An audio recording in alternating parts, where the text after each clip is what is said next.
Hey everyone, and welcome to this explainer. Today we're diving deep into the truly shocking true story of a billionaire who, well, literally just vanished from his yacht. We're talking about Robert Maxwell, one of the most notorious media tycoons of the 20th century.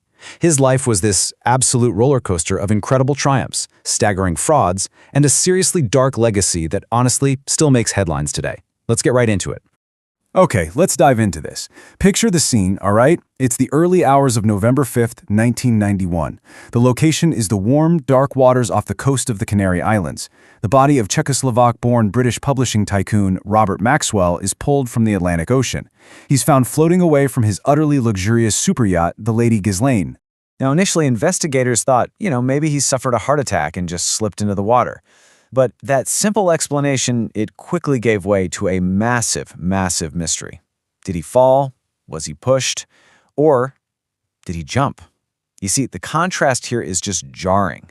Here was a man of unfathomable wealth, yet at the exact moment of his unceremonious death, his massive business empire was teetering on the edge of total collapse, and he was staring down the barrel of severe criminal charges. So to understand how he got to this freezing plunge in the dark, we have to look back at where he started. Let's step back in time to Section 1, From Poverty to Publishing, the origin of Ian Robert Maxwell. Now, what's really interesting about his early years is how they were defined by both sheer tragedy and just extraordinary triumph. He was born into severe poverty in a Hasidic Jewish family in 1923 Czechoslovakia. He literally spent his childhood cold and hungry. But after escaping the Nazi annexation in 1939 and fighting with the resistance, he made it to Britain. And by 1944, his linguistic brilliance and sheer bravery earned him a military cross. But man, the cost was unfathomable. He lost most of his family in the Holocaust. Yet, out of those ashes, he pivoted. In 1951, he made an acquisition that would change absolutely everything. And that company was Pergamon Press. You see, after the war, Maxwell worked for the British in Allied-occupied Germany. He used his translation skills to help rebuild the German media. This experience naturally led him right into the academic publishing world, where he took Pergamon Press and built it into a massive empire.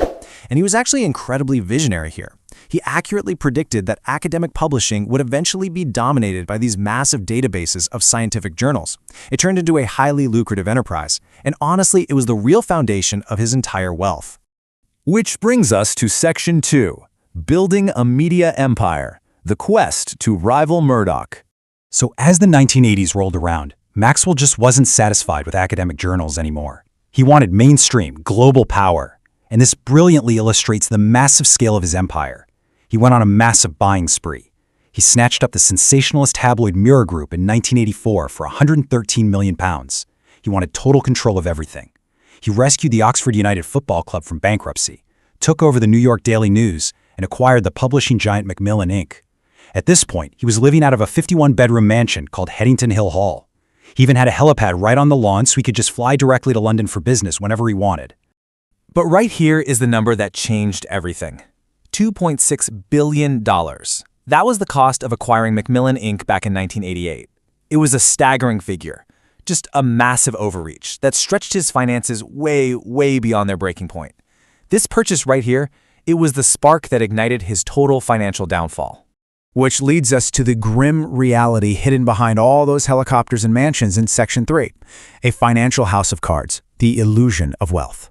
Publicly, Maxwell projected absolute, total dominance. He was this confident billionaire media magnate, a decorated war hero, and even a member of parliament. But privately, his reality was completely crumbling. By the late 80s, investigative journalists started exposing massive debts and his use of illegal software. But most shockingly, to keep his struggling companies afloat, he was secretly raiding hundreds of millions of pounds directly from his own employees' pension funds.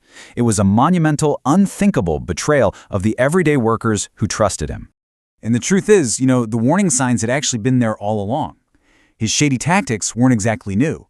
Way back in 1969, during the Lascaux scandal, Maxwell had provided these wildly exaggerated encyclopedia profits just to deceive American businessman Saul Steinberg into overpaying for Paragon. It took him years to claw his way back into the boardroom after that whole mess. So really, this pattern of deception, it was baked into his DNA from the very beginning.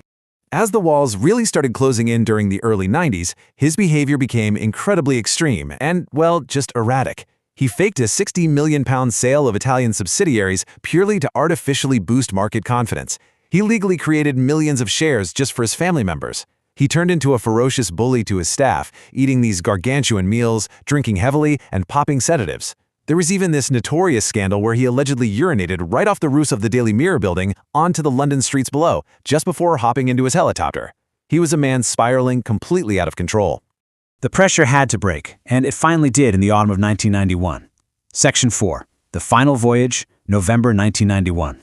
Regulators were finally circling, and his massive pension fraud was on the verge of being completely exposed to the world. Suffering from a cold and under just immense, crushing stress, Maxwell fled to his yacht, the Lady Ghislaine. On the evening of November 4th, he was actually overheard arguing on the phone with his son Kevin. They were fighting about a scheduled, entirely unavoidable meeting with the Bank of England. The ruse was over. Prison was now an absolute certainty. And just hours later, he was dead in the water. So, the crucial point is, how exactly did he end up in the ocean? Well, there are 3 main theories here. Step 1. An accident. He was aging, overweight, and sick. He could have very simply suffered a heart attack and slipped off the deck. Step 2. Assassination. Maxwell courted conspiracy his whole life. There were rumored ties to the KGB, Mossad, and plenty of furious business rivals who definitely might have wanted him out of the picture. And step 3. Suicide. Given the absolute financial ruin he was facing, the stolen pension funds, and the absolute certainty of public disgrace and prison time, many investigators and analysts actually view this as the most credible explanation. His death triggered an absolute shockwave. Section 5. The Dark Maxwell Legacy. The Aftermath of the Empire. The fallout from his death was immediate and totally devastating. His sons, Ian and Kevin, were arrested, though they were ultimately acquitted later on, as the true staggering scale of the stolen pension funds came to light. The empire was just ruthlessly carved up to repay all those debts. His beloved newspaper, The European, was terminated in 1998. The Mirror Group had to merge just to survive. Pergamon was sold off to Elsevier for £440 million, and his football club plummeted straight into insolvency without his cash keeping it afloat. While the viable parts of his companies survived under new ownership, his family's reputation was left completely in tatters. But the Maxwell name, unfortunately, would not fade into history. The yacht he died on, remember, was named after his youngest daughter, Ghislaine. While her brothers dealt with the immediate financial fallout, Ghislaine moved to the U.S. and lived this highly affluent socialite lifestyle. Decades later, however, the family name returned to the headlines in literally the darkest way possible. In December 2021, Ghislaine Maxwell was sentenced to 20 years in prison for her central role in trafficking minors alongside the financier Jeffrey Epstein. From a desperate, starving childhood, to war heroism, to incredible wealth, and finally, to devastating fraud and absolute ruin. It's a story of boundless ambition crossed with a total lack of ethics. So, I leave you with this final thought. Look at the man's history. Look at the crashing weight of the empire falling down all around him. What do you think really happened on the deck of the Lady Ghislaine that early November morning? Did his heart finally give out? Or did he choose the icy Atlantic over a cold prison cell? Let that sink in, and thank you so much for joining me for this explainer.